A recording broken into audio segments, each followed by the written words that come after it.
এটা এটা তো প্রশ্নটাই আপনার প্রাসঙ্গিক নয়।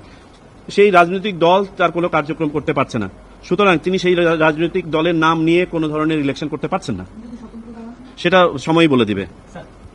এটা নিয়ে আমরা পরবর্তীতে ঐকমত্য কমিশনের সাথে আমরা নিজেরাও বসে আলোচনা করেছিলাম যে এটার একটু ভিতরে যে আমরা বোঝার চেষ্টা করেছি যে এটা সম্ভাবনা কতটুকু।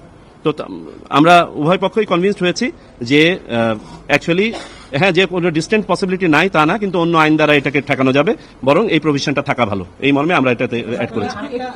শেষ করে না, ওটা আমরা বলেছি ওনাদেরকে যে এটা 2-3টা প্রভিশনের সাথে সাংঘর্ষিক বলে আমাদের কাছে মনে হয়।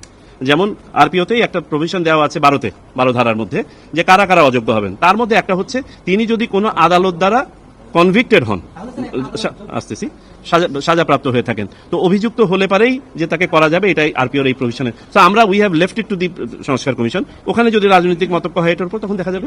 এখানে কিছু কিছু ইন্টারন্যাশনালিও কিছু অপরাধ আছে যাদের আপনার ইমিউনিটির থ্রেশহোল্ড অনেক লো, যেমন মানবতা বিরোধী অপরাধ।